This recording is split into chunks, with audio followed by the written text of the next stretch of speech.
We're continuing with this um, series of talks related to this book, The Art of Happiness. And last week we were looking at compassion.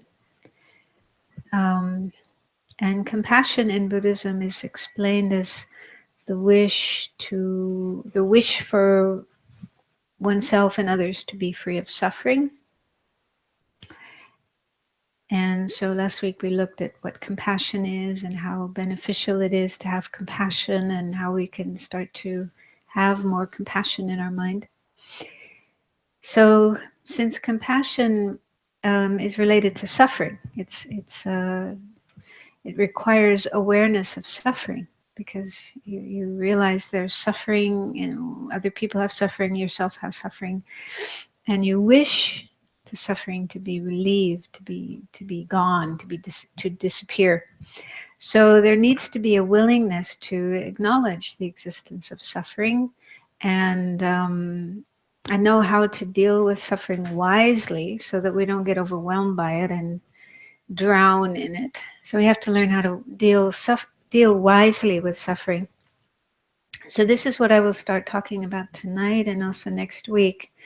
Tonight we're going to look at some unwise ways of dealing with suffering, some unwise, unskillful, unhealthy attitudes or responses that we might have, that many people have in relation to suffering when suffering arises.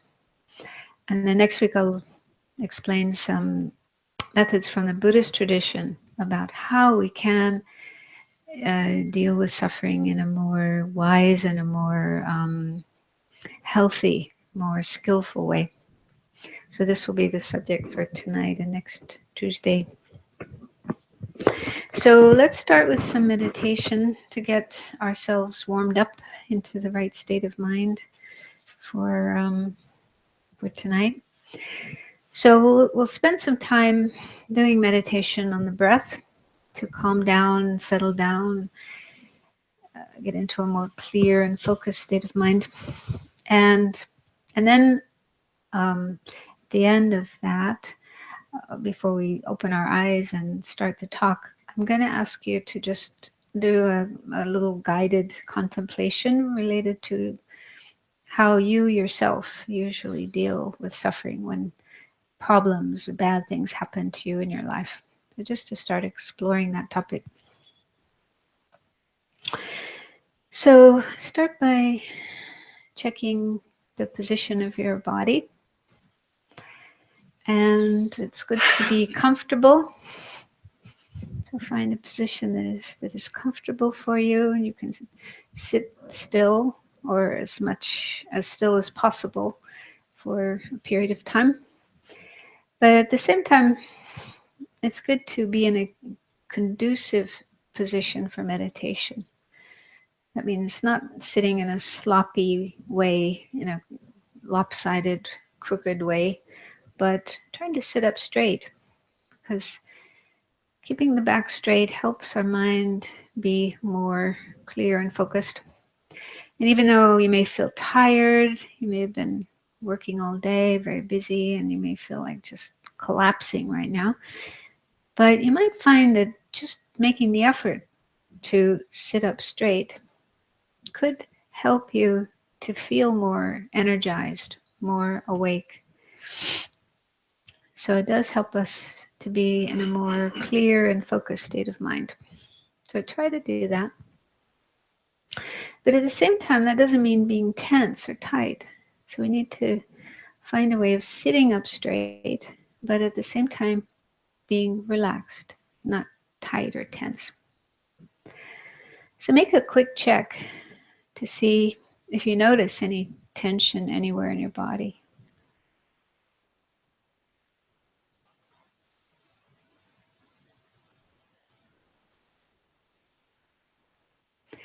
And if you do notice any tension, see if you can just let it go.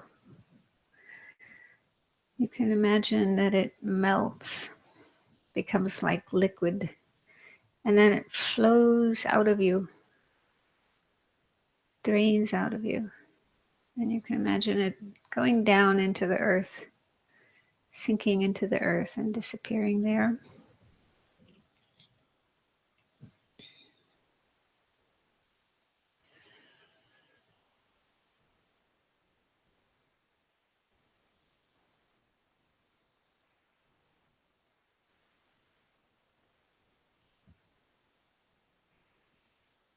And also relax your mind. That means if there are any thoughts in your mind related to things that you did during the day, problems or conversations or whatever residue is there in your mind left over from today's activities or yesterday or any time in the past. Now just leave those aside for now. Put them aside. You can put them out like where we put our shoes by the door. You could park your problems over there and just leave them there until we finish for tonight. Just put all those things aside for now. You can always take them up again later if you need to. But just try for now, for this period of time that we are here, to just put aside things from the past, things, problems, and so on related to your life. And just let your mind be right here, right now, in the present place and in the present moment. And that's not so easy to do, but focusing on the breath is helpful because our breath is right here, right now. It's happening in the present. So by focusing on our breath and just being aware of the breath coming in and going out, naturally, our mind is in the present. It's right here, right in this place, right with our body, with our breath coming in and going out. And it's right now in this present moment. So put aside the past, put aside the future, put aside other things in your life. And just let your mind follow the breath as it comes in and goes out. Letting the breath flow naturally, not trying to control it in any way or regulate it. Let go of that tendency and just allow your body to breathe.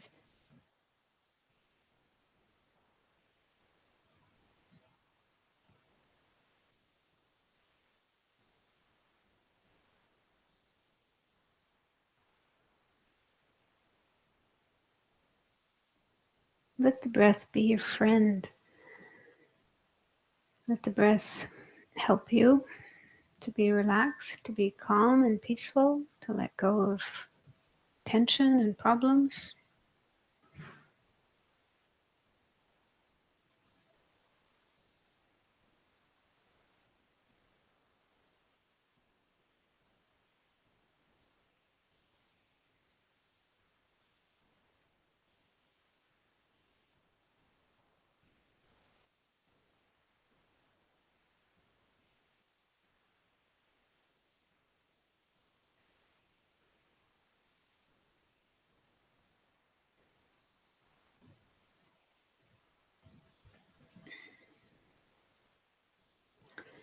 And if problems, thoughts, emotions pop up in your mind while watching the breath, that's okay. That's normal.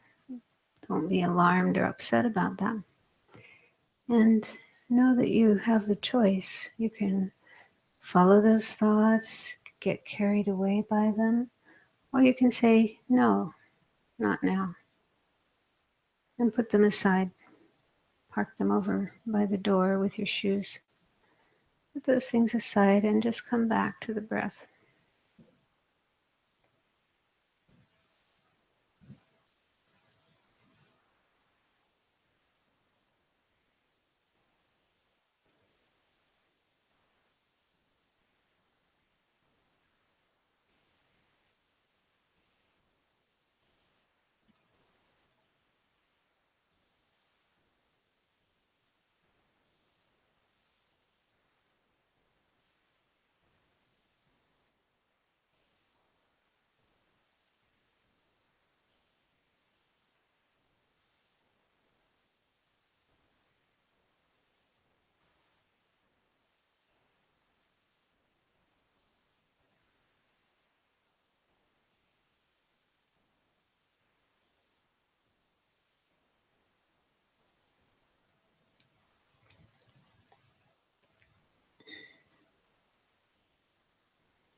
So when we watch our breath like this,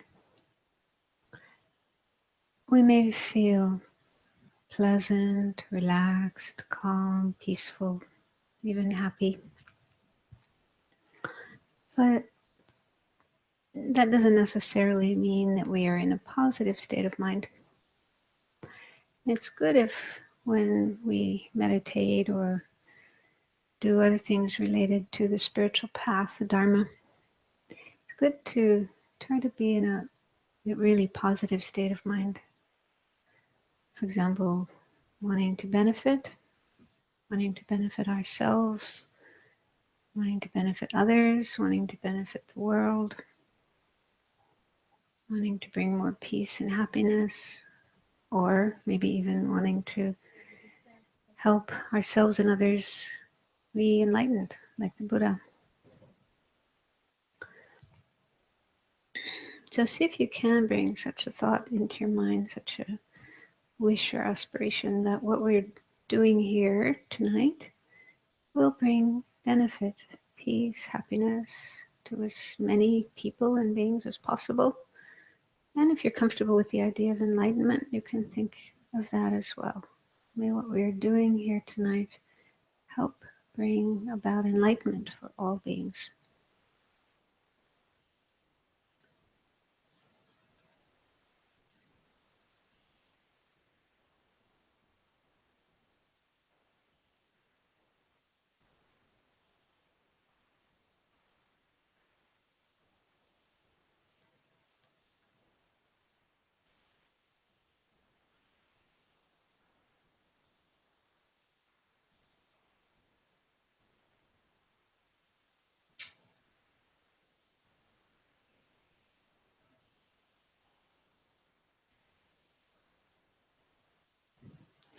So now just to do a little bit of contemplation related to the topic of tonight.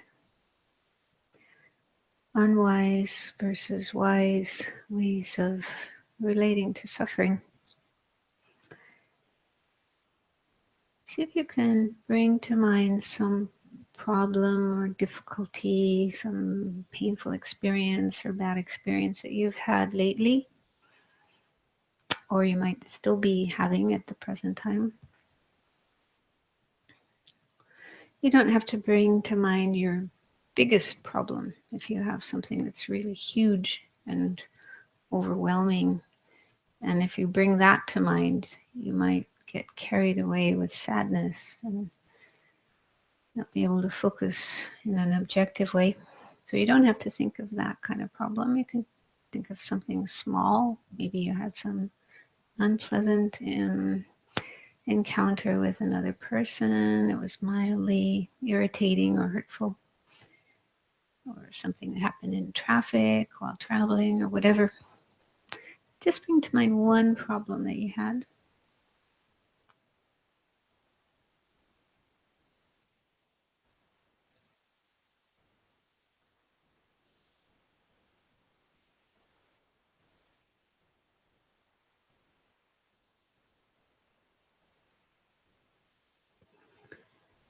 And then try to step back from this situation so that you can look at it objectively, as if you were somebody else looking at yourself going through this problem, so that you can see in an objective way how you responded, how you reacted, but not in a judgmental way. The point is not to be critical, judgmental, look for faults or mistakes in ourselves, just to be realistic, looking at ourselves, trying to understand ourselves and how we do things, how we feel, how we react, how we respond, but in a kind way.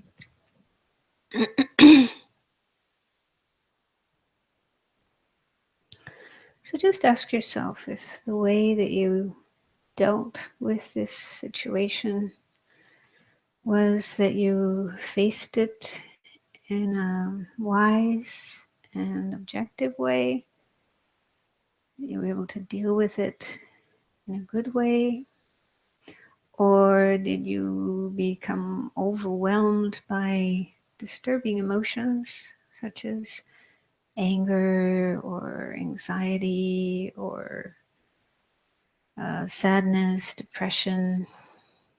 And again, the point is not to try to be self-critical, find faults with yourself, but just to look realistically. How did you manage in that situation?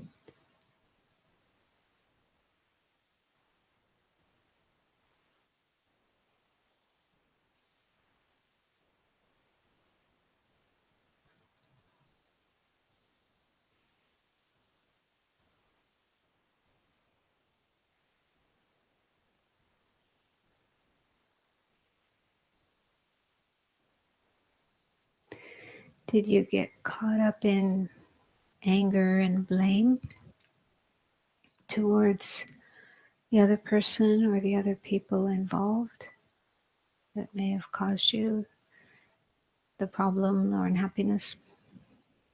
Or did you blame yourself? Did you beat yourself up and think, wow, what an idiot I am, how stupid I am, I'm a loser, I'm a failure?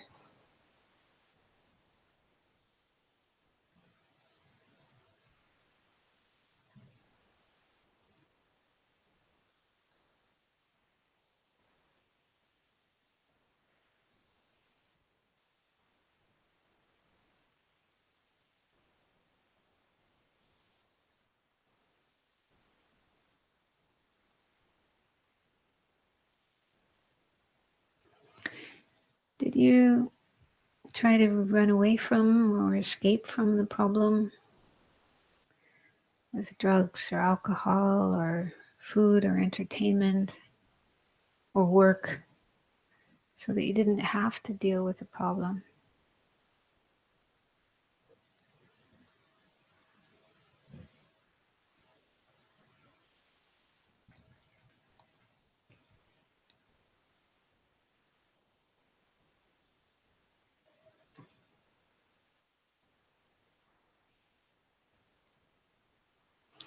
And if you did find that you reacted in any of these ways, then what was the result of that? That help? Did it make things worse? Did it eliminate the problem or just give some temporary relief from it?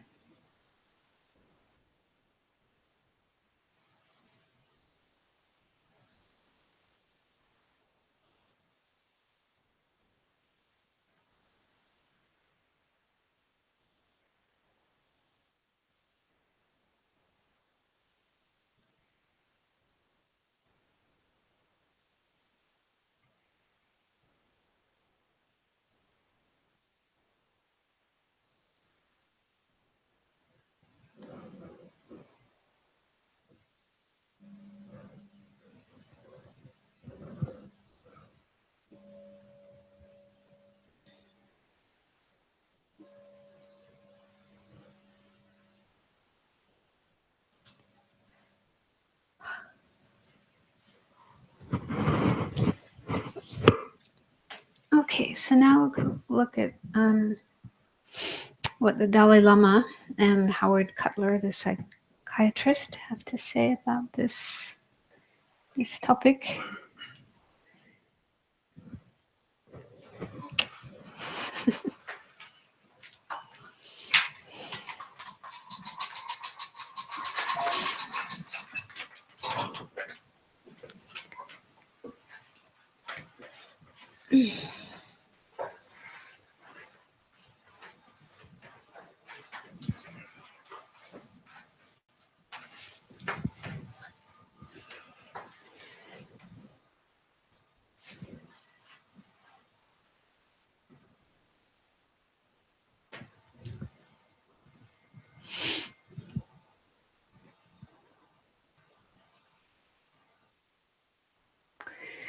So before going on, there was one thing I wanted to mention last week but didn't have time for, because last week we were talking about compassion. And there's this free ebook which you can download. Um, you can just type in the name, Compassion, Bridging Practice and Science, or that's the link, but that's a bit long if you want to copy it down. You can just take a photo of it. Anyway, it's a really interesting book. I don't know if you've heard of a person named Tanya Singer, who I'm not sure exactly her. She's a scientist, psychologist and scientist, and she works in the Max Planck Institute, I think in Berlin. Is anyone familiar with that? Anyway, she's very much concerned about this topic of compassion and empathy and so on, and she's connected with the Mind Life Institute and dialogues and so on.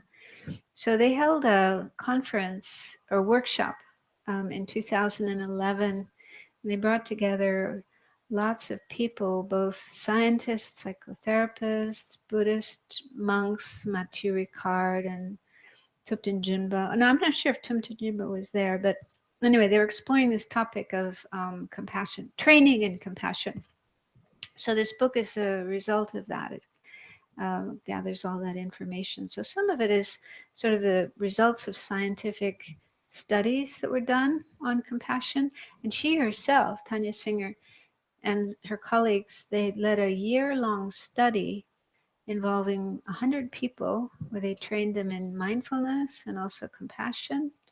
And I forget what else, but it was like a really intensive training program that lasted a whole year.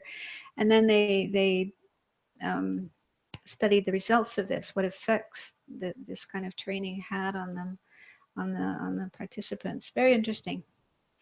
So anyway, for those who are interested,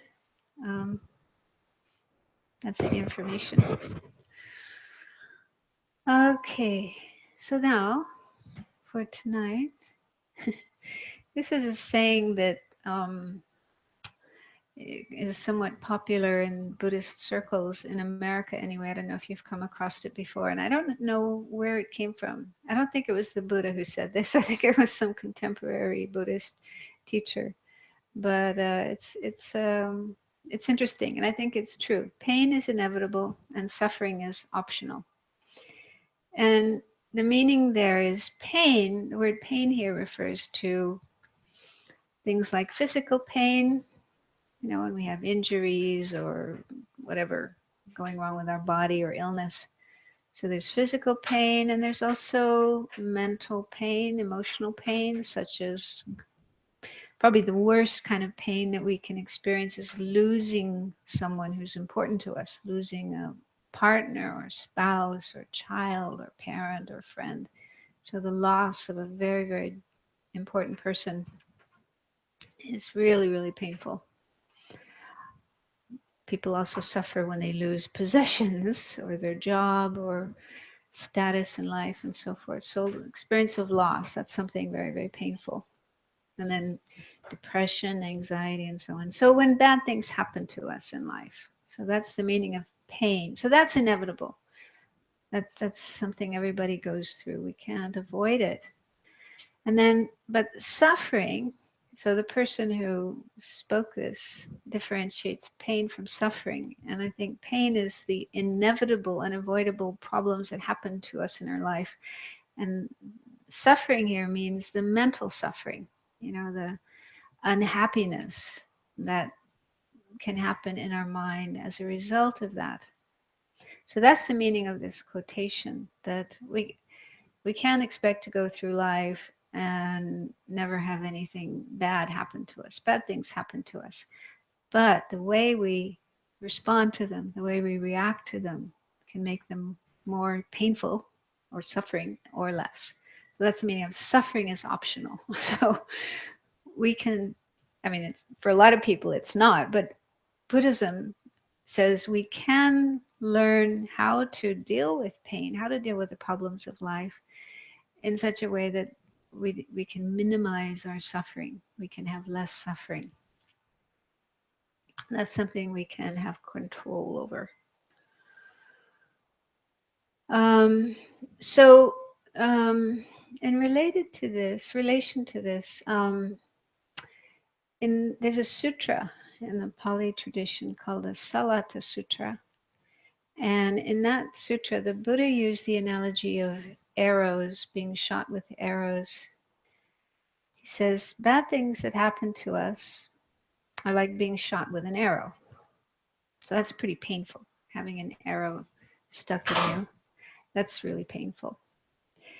But then, if after having this bad thing happen to us, if we react by getting upset, such as being angry, blaming, being sad or depressed, feeling guilty, and so forth. So these are some of the reactions. This is normal. This is what everybody does when we have bad things happen to us. But having those kinds of reactions, he says, it's like shooting ourselves with another arrow. Because this is what the Buddha said. He said, if you have one arrow going into your body, that's painful. If you have another arrow coming into your body in the same place, it's doubly painful, right? But he says, this is what we do. We shoot ourselves with a second arrow by reacting to problems, bad things, in these different ways. Does that make sense? Yeah. So it's like or another way of saying it is there's a problem, some bad experience. So that's there. That's one level of problems. But then the way we react, the way we respond, like these, getting angry, blaming, feeling sad, and so on and so, is like adding more layers, making our problem thicker and thicker, more and more layers of suffering. It's just adding to suffering rather than lessening or relieving our suffering. But this is something that we do unconsciously, habitually. Um, yeah. But the good news is we don't have to. we can learn all other ways of reacting to the bad things that happen so that we don't increase our suffering. We don't shoot ourselves with more arrows. So Buddhism is full of these kind of methods, which we will look at later. But first, let's look at some of these unskillful, unwise reactions, which is like shooting ourselves with more arrows, because sometimes we might be doing these things without knowing it. Yeah, we might be habitually and even unconsciously doing things that make our suffering worse, and we don't even notice it, we don't even realize it. So it's helpful to have these pointed out so that we can recognize them and think, oh, look what I'm doing, and I don't really have to do that. So in the book, Howard Cutler mentions lots of different strategies that we use to avoid suffering. So he says one is external things such as drugs, alcohol, entertainment. What else? What other external things do people turn to try to avoid or escape suffering? Like conversations or engaging, like being social all the time, talking. Mm, I guess it can be at least yeah. a form of a kind of escape. Yeah, that reminds me of a man that I met, a young man, who told me a really sad story. He and his wife had a little boy, little child, who was only 2 or 3 years old, and the child fell into a swimming pool and drowned. So they lost this child, and of course, terribly grief stricken and so on. But this loss was the cause for the couple, the parents, to split up, because the wife, her wish, or what she was trying to do to deal with it, was just that, she just wanted to go out and socialize and play and have fun and so on. She just wanted to avoid to escape, to get away from the grief, because she just couldn't deal with it, couldn't face it. Whereas the guy, what he wanted, he felt very spiritual, you know. I mean, of course, he suffered very much, but he wanted to look more into spiritual things and meditate and so on and so forth. So they had two completely different, opposite ways that they wanted to deal with this loss, and it just became that they they weren't compatible anymore. They couldn't stay together. So anyway, when I met him, he was in Bulgaria on his spiritual search, and he was, yeah, very sincere. But yeah, so what you're saying, yeah, for some people that would be a way of trying to avoid dealing with suffering.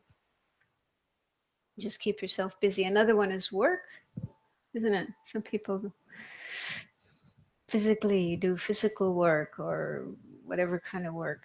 Um, Workaholics, we have that expression in English, workaholics. Yeah. So that's sometimes a way of avoidance of dealing with suffering. Any other ideas?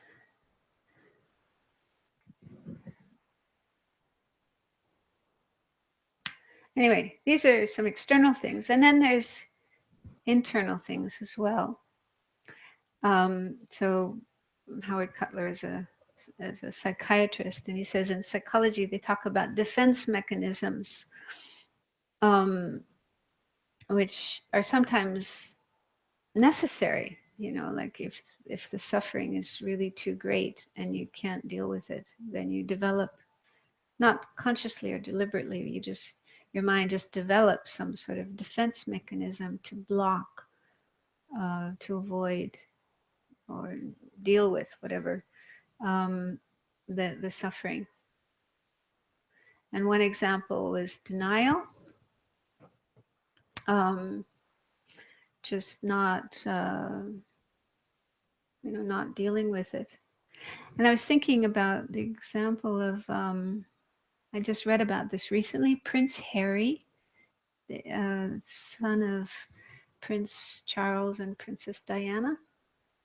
He's the younger son.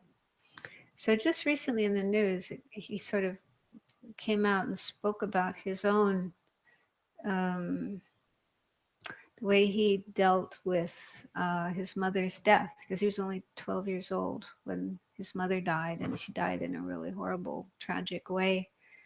And he said he just kind of shut himself down emotionally. And for the next 20 years, he just didn't deal, he just couldn't think about it. He couldn't deal with it. He, just avoided it completely.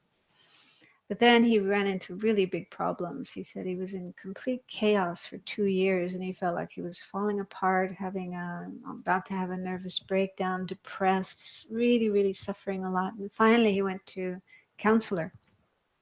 Went for counseling and started talking about. He needed to deal with this grief that he had been trying to avoid for 20 years, and it was catching up with him, and he had to deal with it. So he finally got help, and he said this was so helpful to be able to talk about and deal with and face the grief that he couldn't deal with. So that's just an example of how trying to deny or avoid or not deal with some kind of problem doesn't really work. It might work for a while, but eventually, it's just like the suffering is still there. The pain is still there. We're just not dealing with it. So eventually, at some point, it's just going to force itself on us in some way or other. We have to deal with it. And then Howard Cutler says another thing that can happen is blaming others. For example, okay, you have some problems, some difficulty, you don't really want to take responsibility for it or deal with it. So you become angry, you blame your parents, you blame your partner, your spouse, you blame your government, you blame the world. So getting angry at and blaming everyone and everything else is,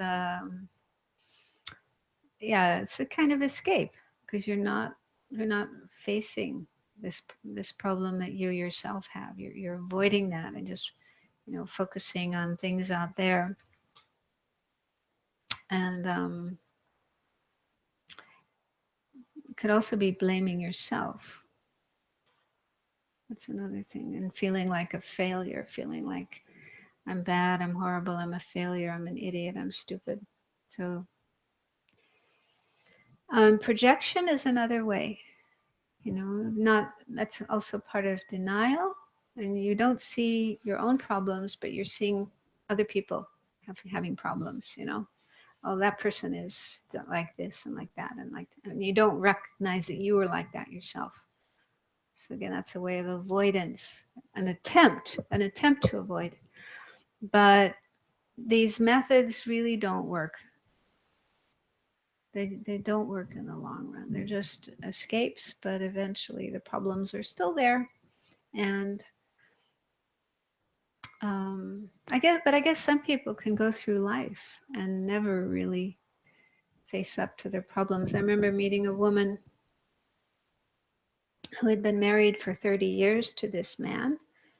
And she said he was so negative. He was always negative, always angry, always blaming, complaining, seeing all these problems out there. Everybody else had problems. Everybody else was an idiot. Everybody else was bad, So he was just like constantly in that state of mind.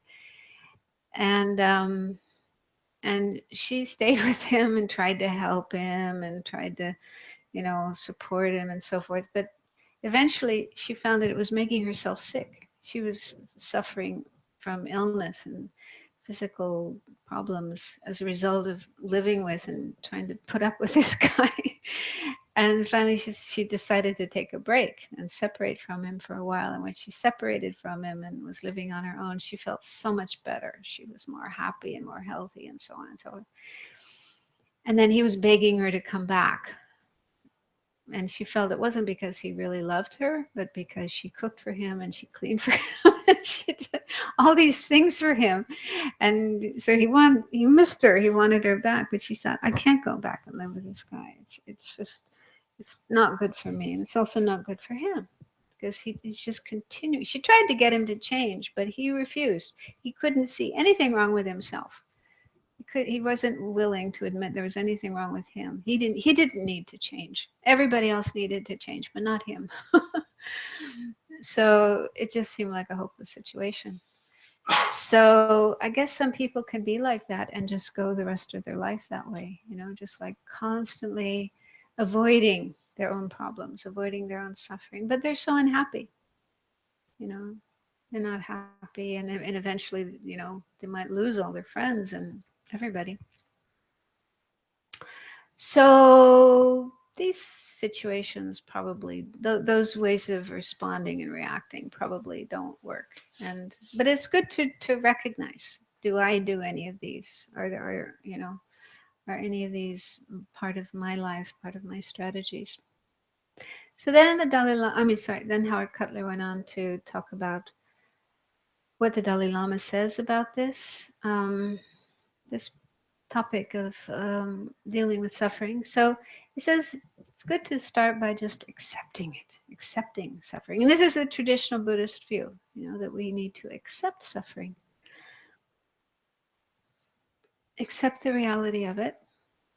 It says if you confront your problems rather than avoid them, you will be in a better position to deal with them. And he compared it to dealing with an enemy. Like if, your country has an enemy that's trying to attack your country, then the best strategy is to try to understand the enemy. How many soldiers do they have? What kind of weapons do they have? What are their goals? What are their aims? What are their strategies? So if you can really understand your enemy and how the enemy works, you're in a better position to be able to deal with them and protect yourself from them. Whereas if you don't try to understand your enemy and you just kind of get stuck in panic or even denial, pretend there is no enemy out there, then you're going to be in a lot of trouble. So he says, in a similar way, if we confront problems, difficulties, and try to understand them, what is their nature? What are their causes? How do they work? And so on. So if we deal with our suffering and our problems in that way, we'll be able to deal with them better instead of being overwhelmed by them. And and and then Howard Cutler said, but what if there's no solution to the problem? If the problem is unsolvable, then he says, the Dalai Lama said, well, okay, even if there is no solution to the problem and we have to go through it, we have to endure it, then at least we can avoid the additional mental suffering, like the second arrow the Buddha talked about, you know. At least we can learn, we can stay with just the first level of suffering, the first arrow, and not have the additional arrows of, you know, anger and blame and anxiety and so forth. So then the suffering will be less than otherwise.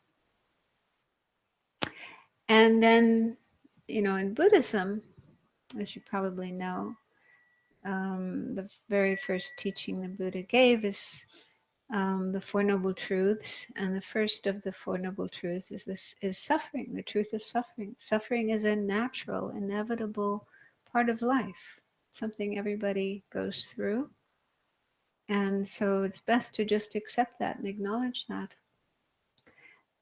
But then Howard Cutler says, "But isn't that pessimistic?"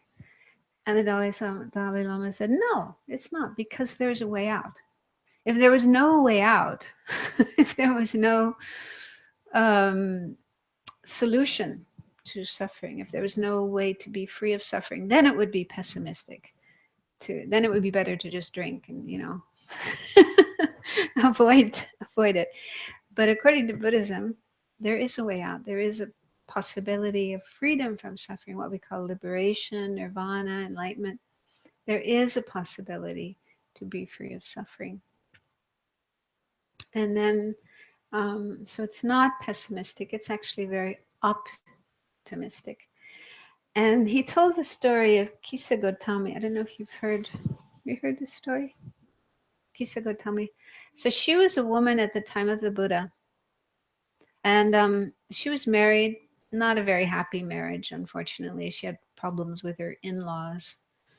And but then she gave birth to a baby, and she was so happy to have a baby. This was, you know, her greatest joy in life. She didn't have a happy marriage, she didn't have a happy home life, but she had this baby, and so she was very proud of her baby and loved her baby and so on. And this was her greatest joy in life. And then, before the baby was 1 year old, it got sick and died. So of course she was just totally distraught by grief, and she couldn't accept that her baby had died. So she took her baby in her arms and she was walking through the village, and just whoever she met, she said, please, can you save my baby? Can you heal my baby? Can you bring my baby back to life? You know, and everybody was very touched and moved and compassionate, but they didn't know what to do. And then somebody said, well, why don't you go to the Buddha? Maybe the Buddha can help you. So the Buddha was nearby, and she went to see the Buddha, and she said, please, can you bring my baby back to life? And he said, I can help you, but I want you to bring me a mustard seed. Mustard seeds are used in Indian cooking, right? So every kitchen has mustard seeds. So he says, bring me a mustard seed, but you have to get this mustard seed from a house where nobody has ever died. So she started going around to all the houses in the village, knocking on their doors, and they all had mustard seeds. But then when she said, but has anyone died in this house?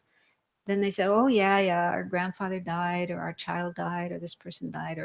So every house had somebody who died in it.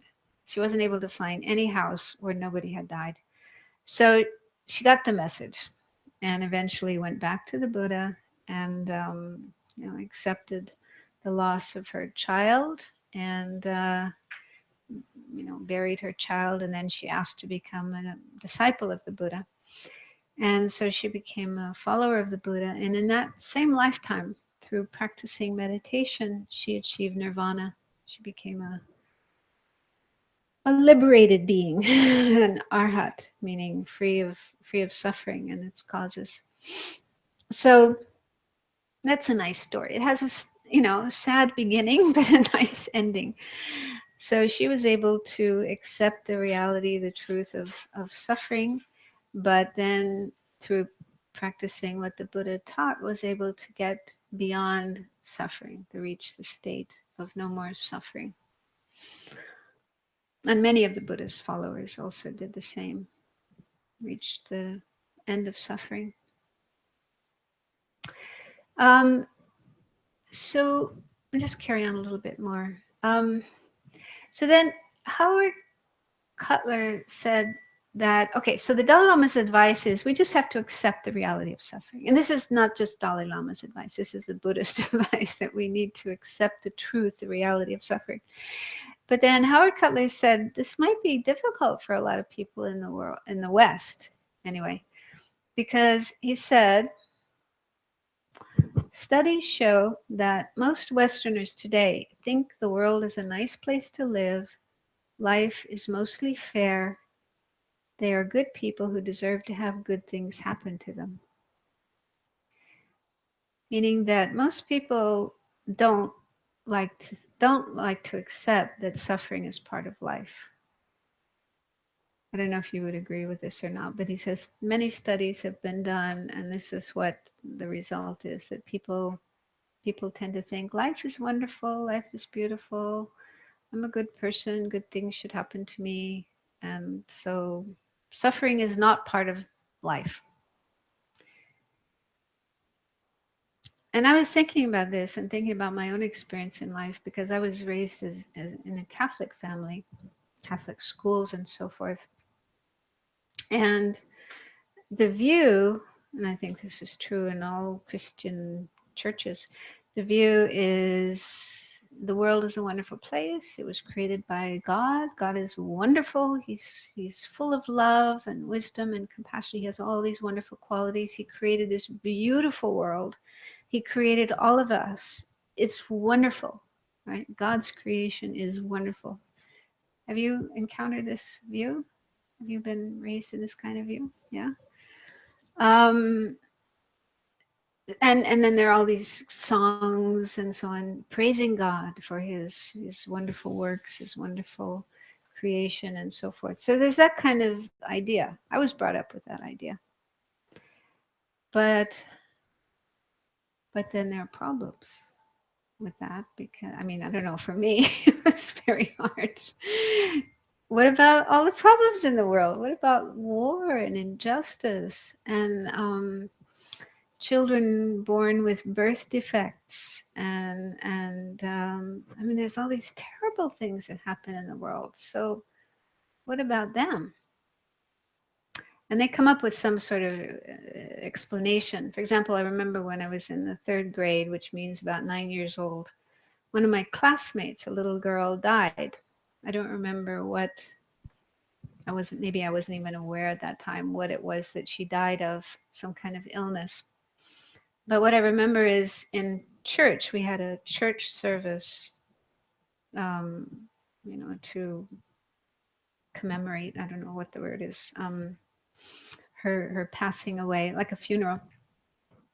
And the priest said something like, God loved her so much, he wanted to bring her to be with him. That was the reason that she died at such a young age, because God loved her and he wanted her to be with him. So I'm sure maybe that was comforting for the parents and friends and so forth, who were grief stricken and wondering, how could this happen? How could this little girl die so young? But then it leads to questions like, well, okay, but isn't God supposed to love everybody the same? So why did, it sounds like he loves her more than he loves the rest of us. He takes her to come with him to heaven and he leaves the rest of us here in this world. So that means he loves her more than us? So why? Why is that? And then, well, okay, so he loves her and he wants her to come to heaven with him. But what about the parents and the family? He gave them a little girl. And now he takes the little girl away. They're miserable. They're suffering. So what about that? So I can't remember if I thought about these things at that point in time. Maybe that's a bit much for a 9-year-old to think, but I did think about them later. And it, yeah, it doesn't really explain. So anyway, um, maybe for some people that kind of explanation helps. You know, that God, this wonderful creator, created this wonderful world and all the wonderful people and so on. But then how do you deal? How do you explain suffering? Um, so I was thinking maybe it's because Christianity has had such a strong influence in the West. I mean, most people are Christian, and even if they're not Christian, our society, our whole culture in the West has been strongly influenced by Christianity. So that could be the reason why there is this view. I don't know. Um, I think the view is more that things were created perfectly by God, but humanity isn't perfect and has their own free will to destroy everything. yeah.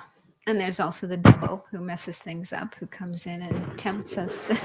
So but then still, well, why doesn't God? I mean, God could kind of fix things and make things better.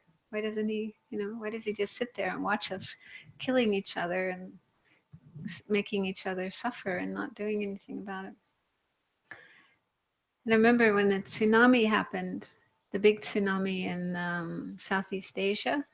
I don't know when that was, but it affected mainly Indonesia. I think that was the country that was hit hardest by that disaster, and it's predominantly a Muslim country.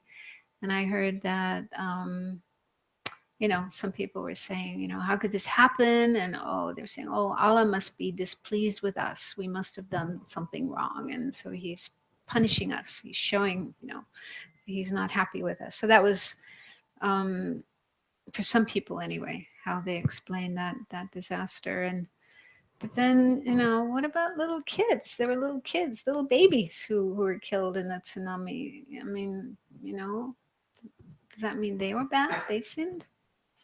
So, whatever kind of explanation you come up with, it's kind of hard to fully explain. Anyway, this is Howard Cutler is saying it could be hard for some, or maybe most Westerners, to be able to accept the Dalai Lama's advice that we just have to accept that suffering is part of life. And he says another factor is because of technology and science, uh, that life's sufferings have become somewhat invisible in the sense that, you know, old people and sick people and mentally ill people and criminals and so forth are nicely packed away in institutions. So we don't have to see them.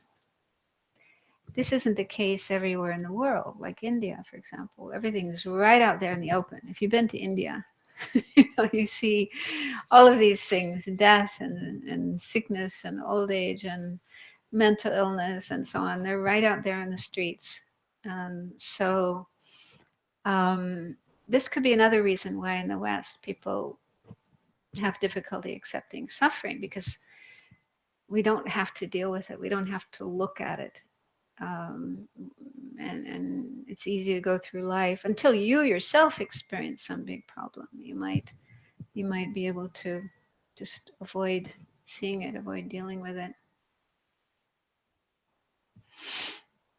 So he says, having this kind of view, thinking the world is a wonderful place and so on, is risky or dangerous, because then when problems do happen to us, so we get sick or a family member gets sick or we lose our job or whatever, lose a loved one, when problems do happen, it becomes difficult to go on living happily and effectively. So people sometimes just lose their will to live, lose their wish to live. They just collapse. And it's very hard to go on. We may end up feeling like a failure, um, because of seeing suffering as a bad thing. You know, it shouldn't happen. Suffering shouldn't happen in life. So it's happening to me. That means there must be something wrong with me. I'm a failure. Or He says, or like a victim, again, blaming. Oh, it's this person's fault. It's the government's fault. It's, other people's fault. And try to put the blame on others. So these are things that people often do.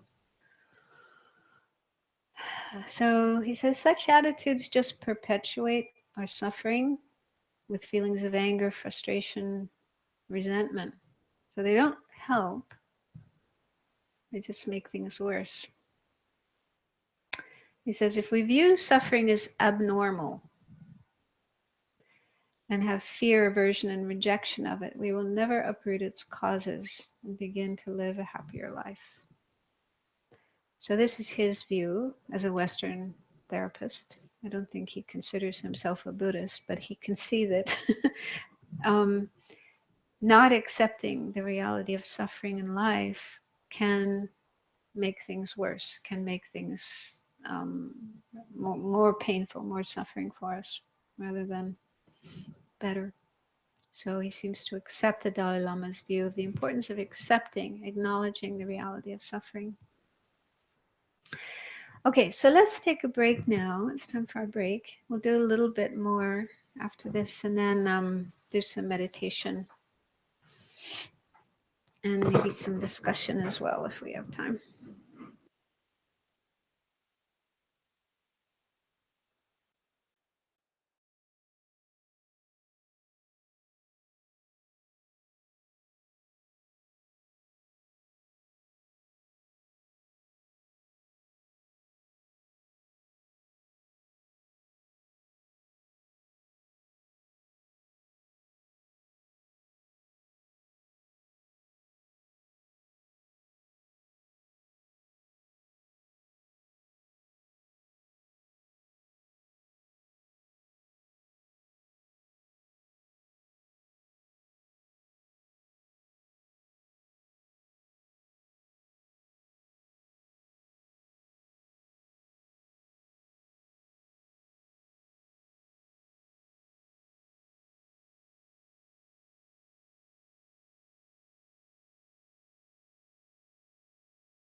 So the Dalai Lama said that, it's very important the sort of attitude we have towards suffering.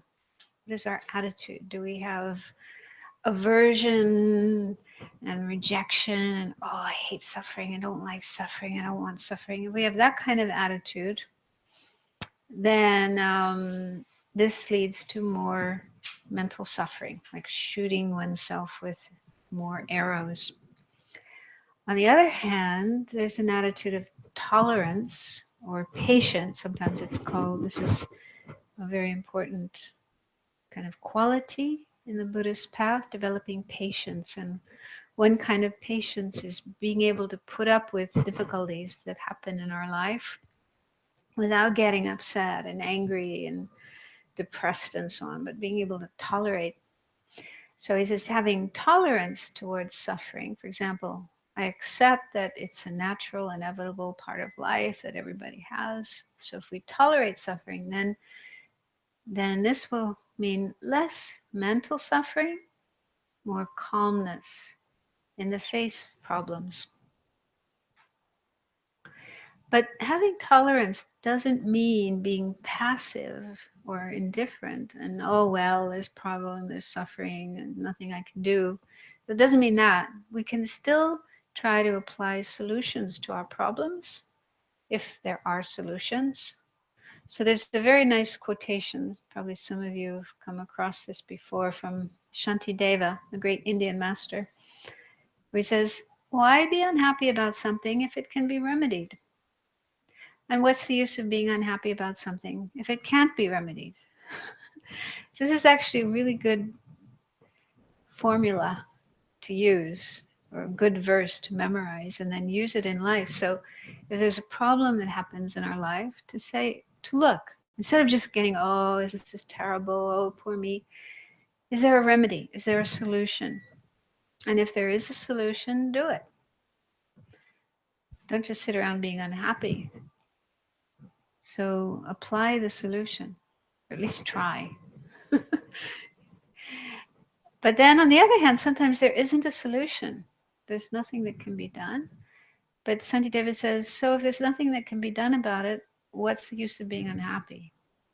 That's like we were talking about upstairs. If you can't change it, if you can't solve it, to just be unhappy, oh, this is terrible, oh, poor me. Having those kinds of mental thoughts, worries, agitation, and so on, doesn't help. This makes things worse. So the Buddhist view would be, it's better to have tolerance towards suffering, try to find a solution if there is one, and if there isn't, then better to accept. But there are also things that we can do, not just accepting but there are things we can do mentally. I'll talk more about this next week, but ways that we can have a really positive outlook on suffering and even use suffering. Say suffering can be used in the path. It can be part of our practice, part of our path for the development of our Buddha nature, our good qualities, help us get closer to enlightenment. Just a few more unhealthy attitudes mentioned by Howard Cutler that we might try to check, if we have any of these. Grudge holding. Howard Cutler mentioned one of his patients, a man who was extremely angry, furious, intensely angry at his ex-wife because she'd had an affair, had an affair with another man. And even though they had been divorced for 17 years, this guy was still, incredibly angry and just exploding with anger. So this is something that can happen, that people, it's understandable if somebody has done something really hurtful to you, that, even after years and years, you may still be feeling hurt and angry and so on and so forth. But what good does that do? What was that quotation you mentioned last week? hatred, Yeah, um, hate is like poison. That is like e- drinking poison. and hoping the other person will Yeah, die. yeah, hoping the other person will die from. Yeah, that's really good. So it's so helpful to realize that holding on to a grudge, holding on to anger, holding on to hatred is harmful to yourself. It's making you suffer. It may not make the other person suffer. The other person might be going on, having their happy life. And you are the one who's suffering. So when you realize that, it doesn't make any sense. Why am I doing this to myself? Why am I making myself suffer? Drinking poison. So we don't have to do that. And he says another thing that happens is taking things personally.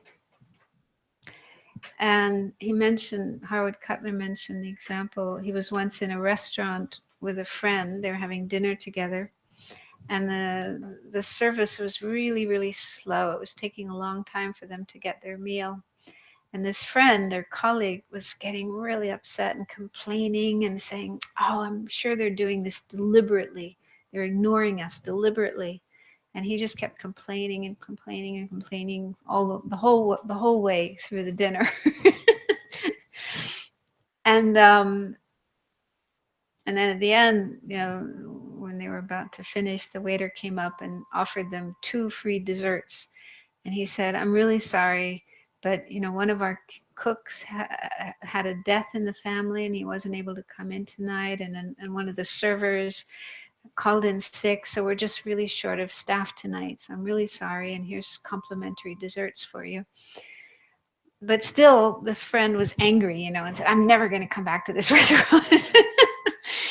So anyway, this is just an example of how we sometimes take things personally, as if whatever problems are happening are somehow, it's deliberately done to me to make me unhappy.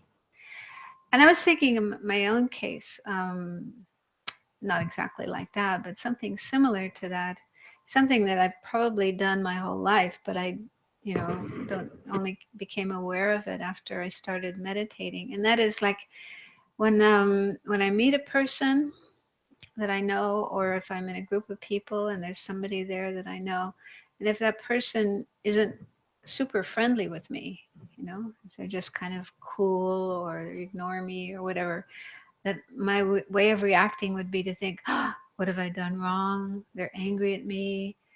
What did I do?" So I would take it very, very personally and think it was something wrong with me.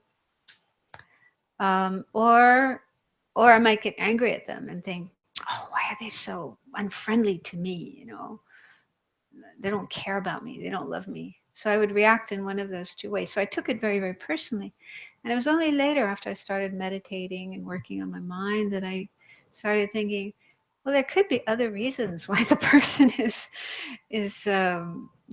not so friendly. Maybe there's something going on in their life. There's some problem happening, and they're just distracted thinking about that. And it may have nothing to do with me at all.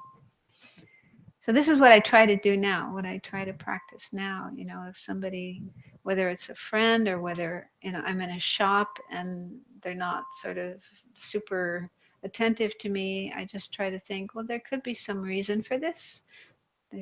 They're having some problem, some personal problem in their life, and they're just distracted.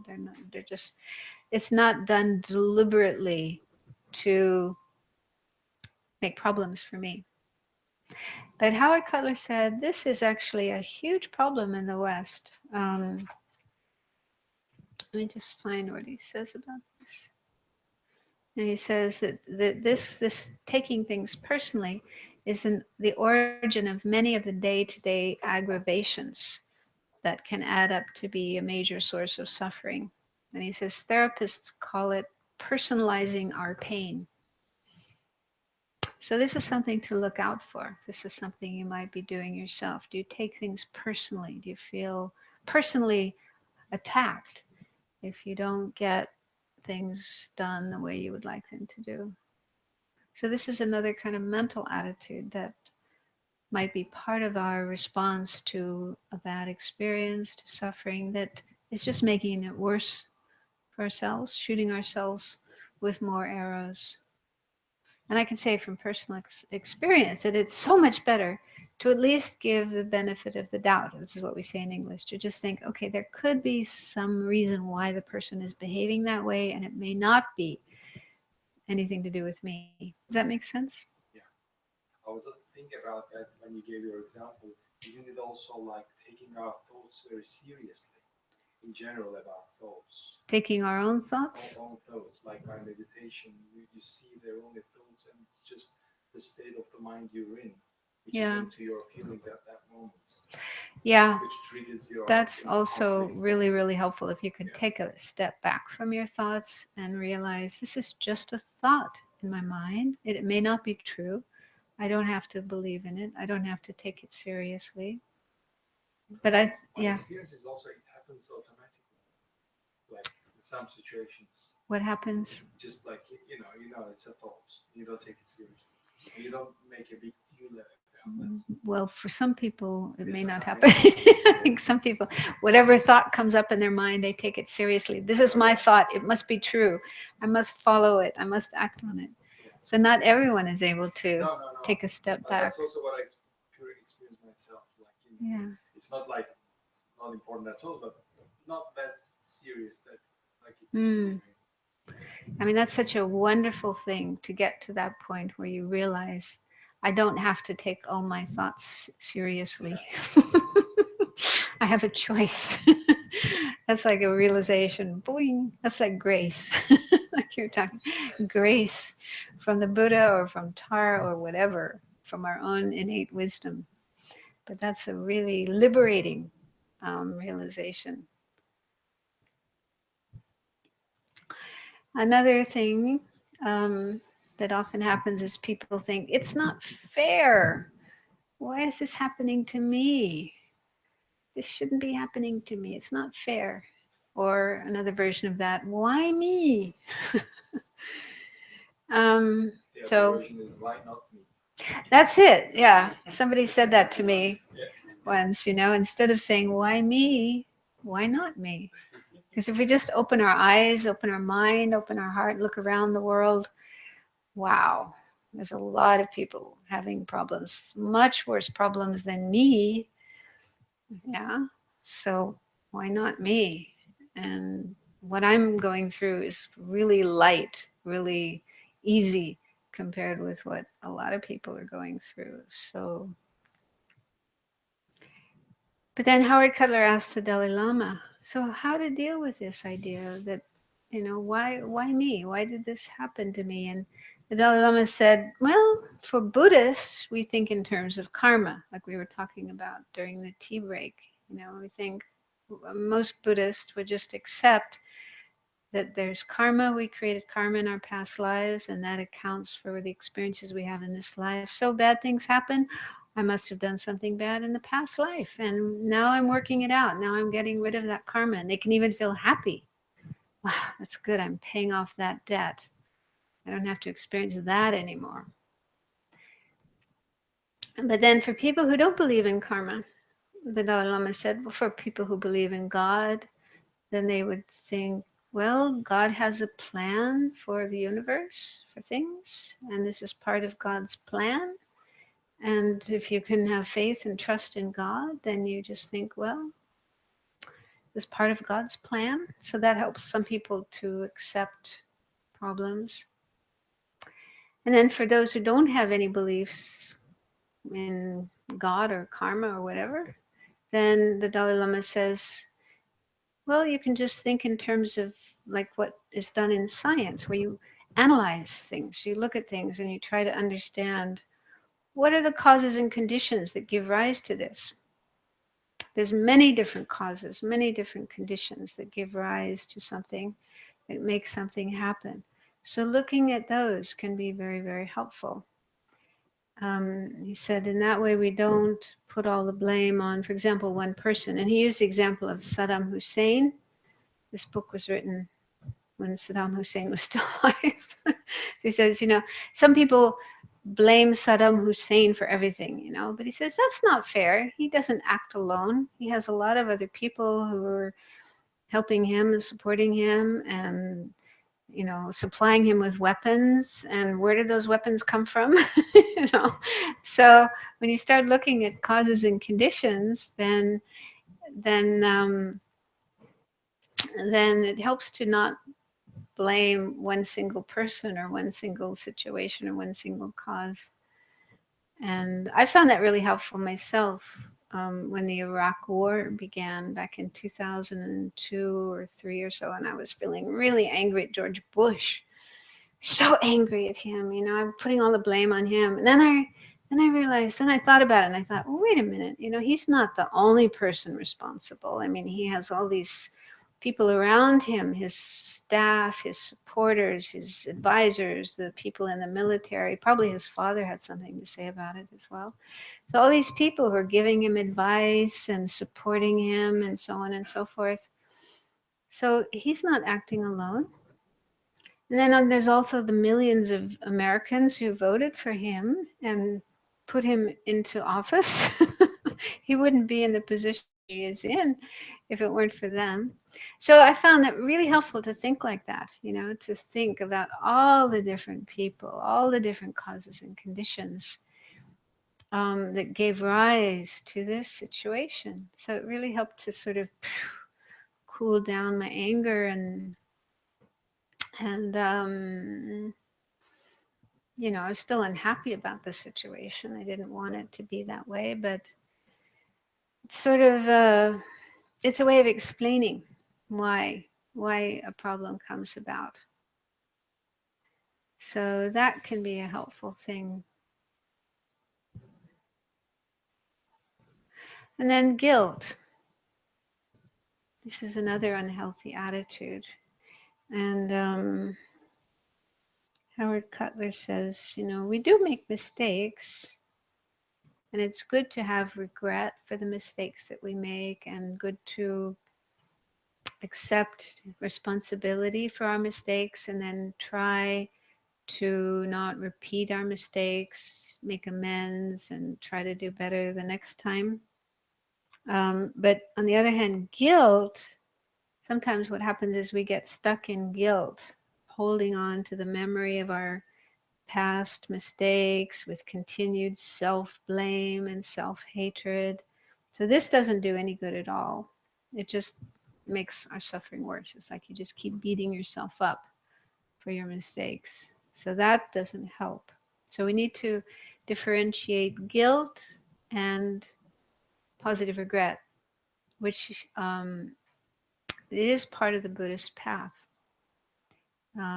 We do purification. When we create some bad karma, we purify our karma. And one part of the practice of purification is feeling regret. But then you go on to think, okay, I regret what I did, but from now on, I will really try my best not to do that again. So I find that really, really helpful. And just say to myself, I can't change the past. It's impossible to go back and change what happened in the past.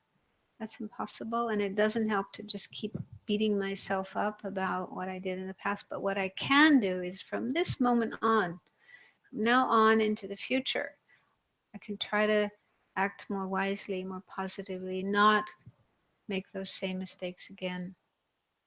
So that's really positive and constructive rather than getting stuck in guilt. So one last thing. He says, one problem is resistance to change, meaning that, I mean, it can happen in different ways. One is when good things happen to us, we want them to last. We don't want them to change. We don't want them to go away. We want them to be there forever. But that's simply not the reality. Buddhism talks about change, impermanence being the reality of things. And so if we have resistance to change, we don't want things to change, we want things to stay the same, then that can lead to more suffering when things do change. When a marriage breaks up, when a person dies, we lose our job, we lose our health. So if we have resistance to change, I don't want this to happen, that just makes things worse. Like me, for example. Just recently, I had to move out of my apartment, which I didn't want to do. I really wanted to stay there. I really liked it, but there was nothing I could do about it. So I just reminded myself, well, this is the nature of life.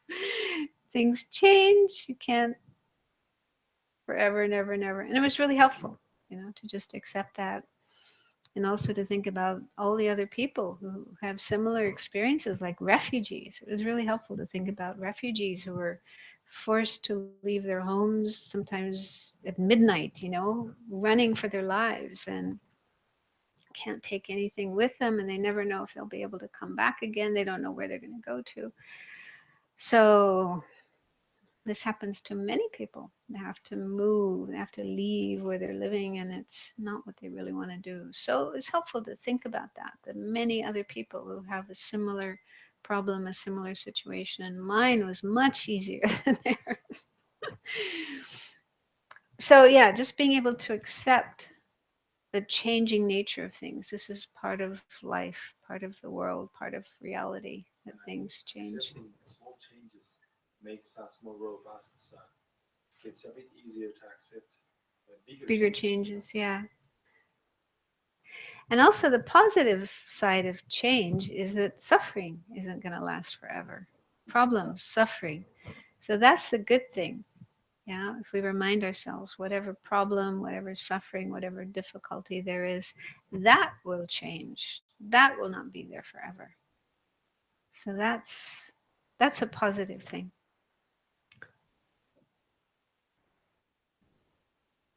So just one last thing, the Dalai Lama says, it's extremely important to investigate the causes or origins of suffering, how it arises. And one must begin that process by appreciating the impermanent, transient nature of our existence. All things, events, and phenomena are dynamic, changing every moment. Nothing remains the same. So, this is a Buddhist teaching. But it really talked a lot about impermanence, how it's just the reality. It's a fact. It's not a theory. It's a fact. It's reality. If we don't accept it, we try to hold on to things or try to believe things are permanent, then we're going against reality, and that just makes more suffering. On the other hand, if we can accept, it takes time, but if we can come to accept and be comfortable with change, with impermanence, then it really helps to have more calmness, more peace of mind in the face of the difficulties of life. Do you want to do a little bit of meditation on that? We have a little bit of time left. Just contemplate impermanence. Should we turn off the machine?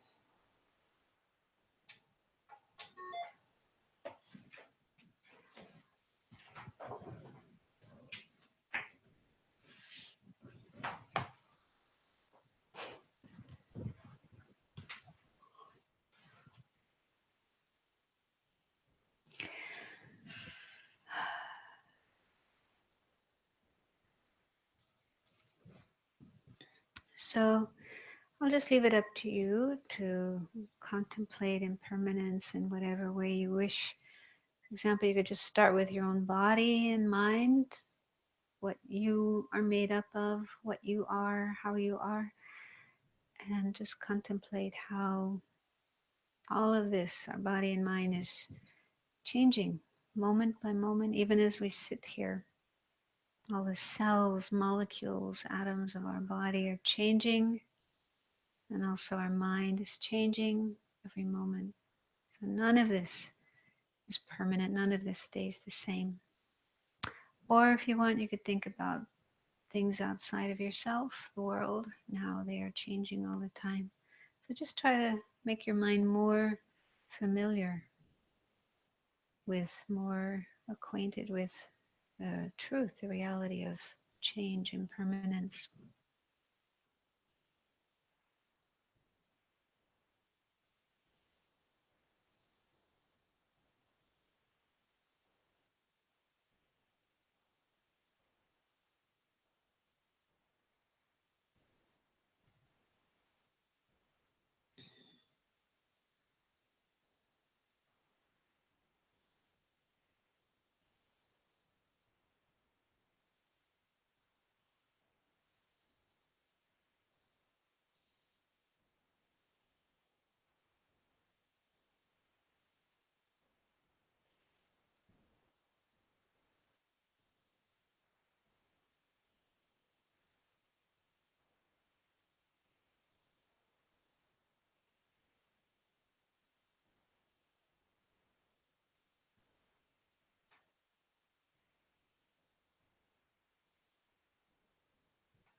And sometimes when we contemplate impermanence, come to see the impermanence of people or things we are fond of that are important to us, we may feel sad.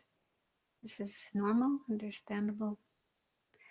But on the other hand, if we try to cling to them and wish or hope that they will not change and that they will be there forever, then it will just make things more difficult for us, make us more unhappy, have more suffering. Whereas if we can just accept the impermanent nature of all of these people and things and enjoy them while they're there, but be able to let go of them when it's time to separate from them, then we will have less suffering and more peace of mind.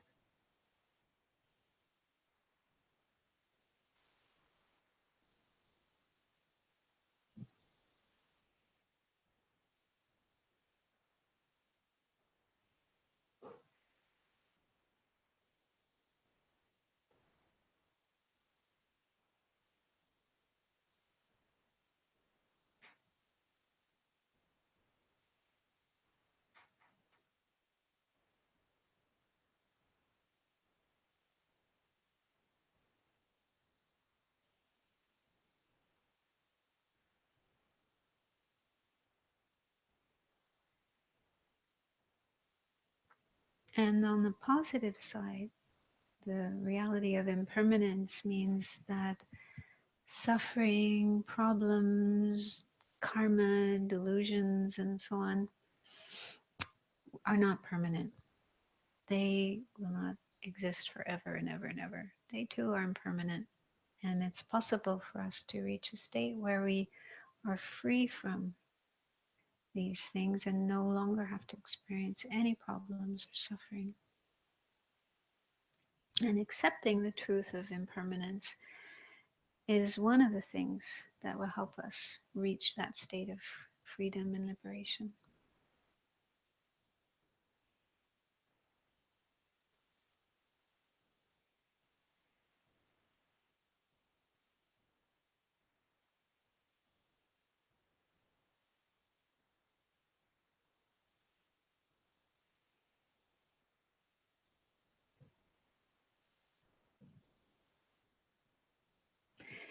So now let's conclude this meditation and our session tonight by making a dedication of the positive energy we've created, coming together and doing meditation and thinking about, talking about, discussing these ideas and how to have more positive, healthy, realistic attitudes towards the suffering and problems that happen in our life.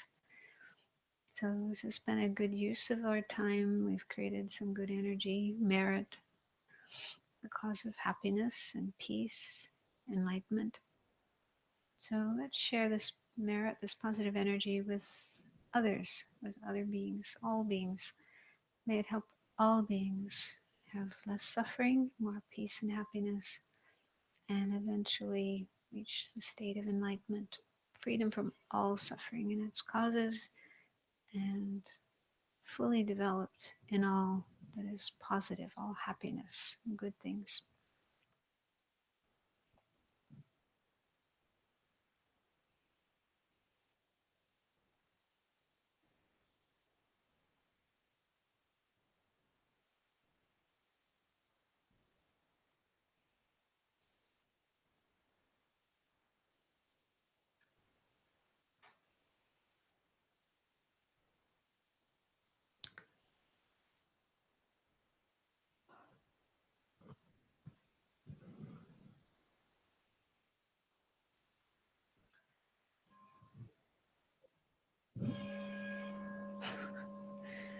Cord was stuck. So next week we'll look at methods that we can use to have more positive attitudes and ways of dealing with suffering and problems when they occur. wise ways of dealing with suffering. Thank you. Good night.